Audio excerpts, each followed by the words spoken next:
Hey y'all, Melissa here with you, and today's project is this waterproof makeup zipper pouch. So it's got vinyl on the outside and waterproof lining on the inside, and it features a design sewn from the book Represent Embroidery.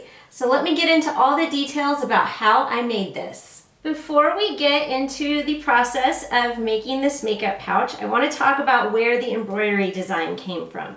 This is my Instagram friend Bianca's book, Represent, which she wrote as a response to not seeing herself reflected in embroidery designs in books that she purchased. So this was to fill the gap. And I greatly admire that. As a child, when I started embroidering, my response to not seeing myself reflected anywhere was to concentrate on floral embroidery. Mostly did flowers because you're not looking for a representation of yourself in flowers.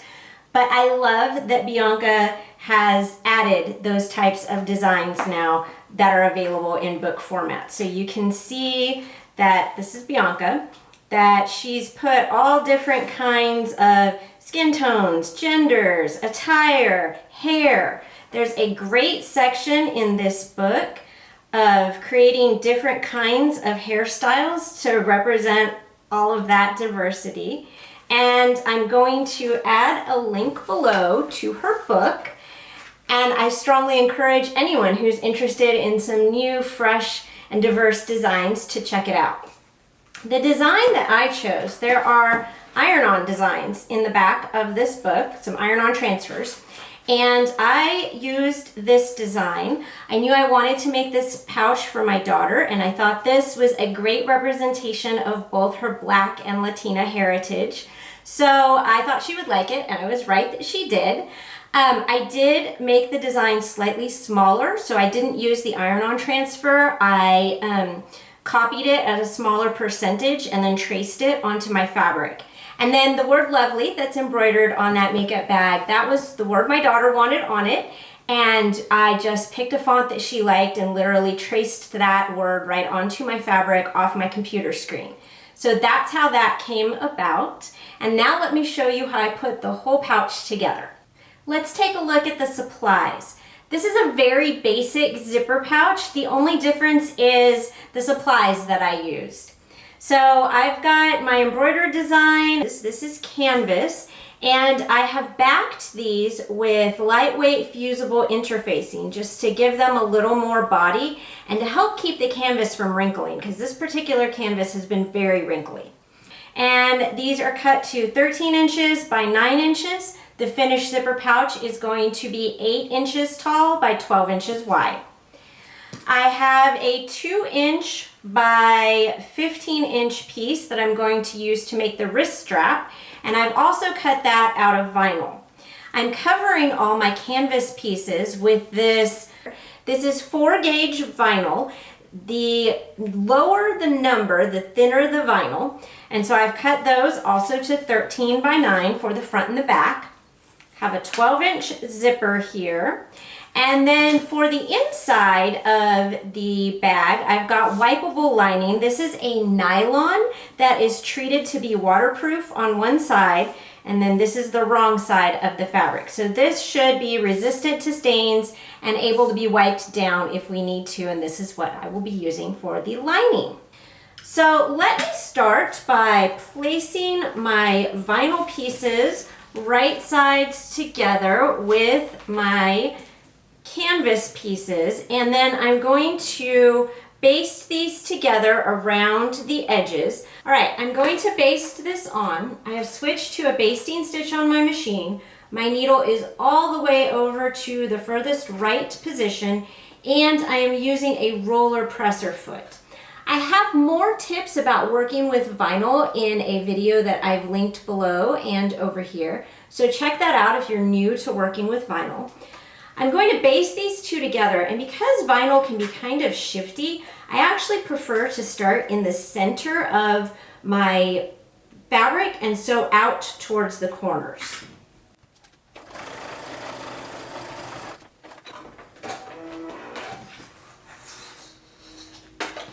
And I'm going to like the diagonal corner next.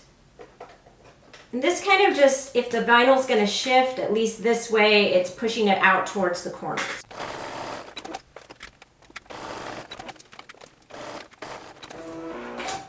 Now I'm going to shift my needle all the way to the left.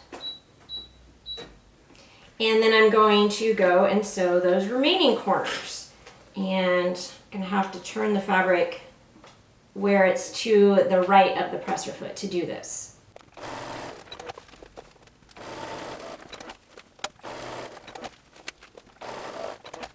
Okay, my vinyl is basted on, and let me just reiterate in case it wasn't clear at the machine.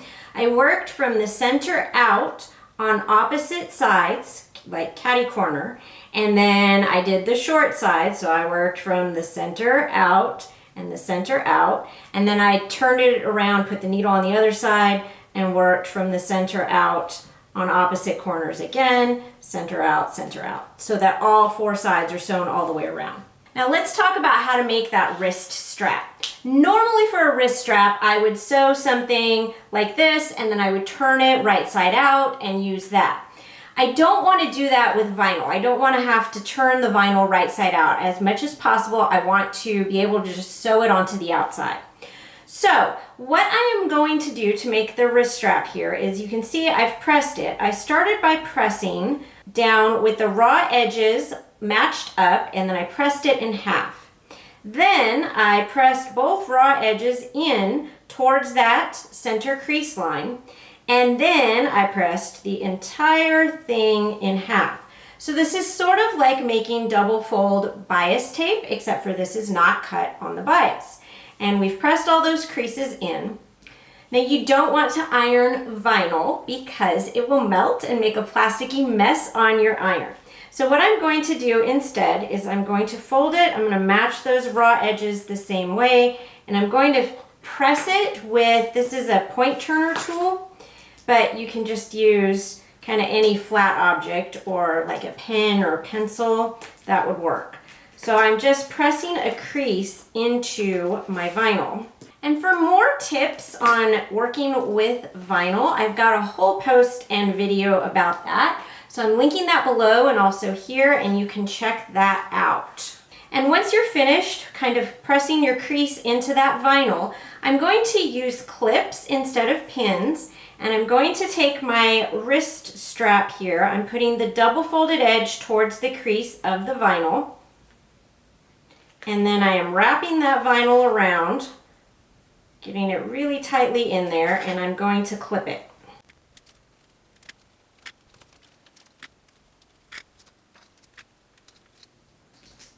All right, now I'm going to stitch this, and I'm going to stitch right next to that folded edge of the fabric. I have switched to a zipper foot on my machine so that I can get right close to that edge of the fabric, and I want the needle right in there.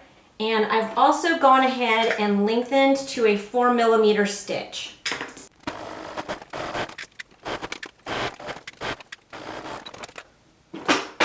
Now that I have that first line of stitching sewn, I'm going to switch back to my regular presser foot, and I'm going to add another line of stitching down the center of my strap.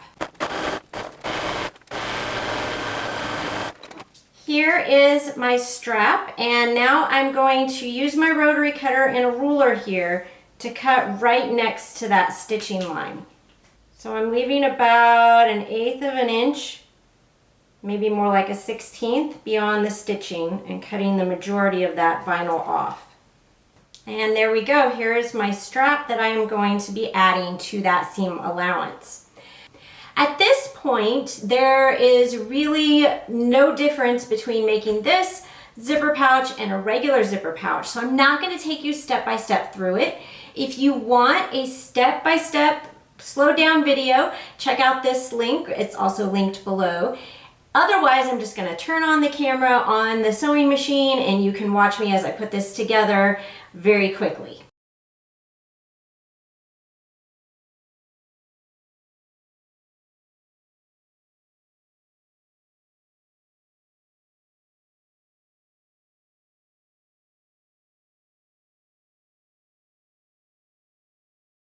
All right, so here this is sewn. You'll notice if you look at that machine footage that I did do one thing a little different from a normal zipper pouch, and that is that I sewed one side so that I was going down the side of the vinyl part and then sewed the other side instead of going all the way around. And then I came back to the bottom and sewed from the center out towards the corners. All of this was to make sure that the vinyl, if it was shifting, was being pushed out towards the corners. And then I left a bigger than normal gap on the bottom here to turn this because of that vinyl and interfacing making this side stiffer. I also backstitched a few times over the wrist strap here.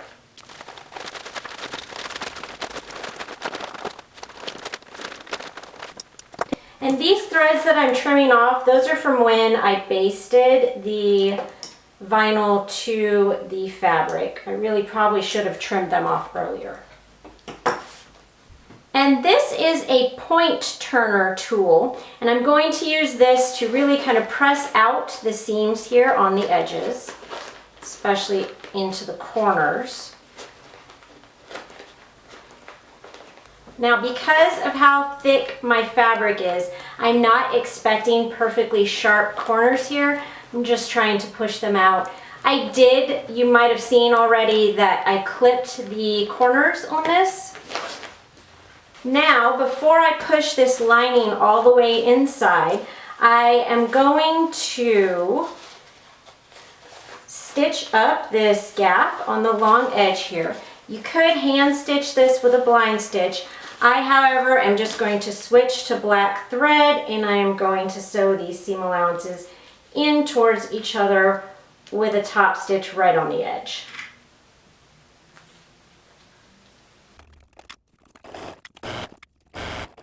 All right, I've trimmed the threads, and now let's push this lining into the inside.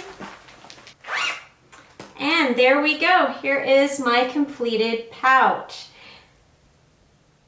Check out this playlist for some other styles of zipper pouches to sew. And remember that I have a link below to buy the book Represent Embroidery in case you liked this design.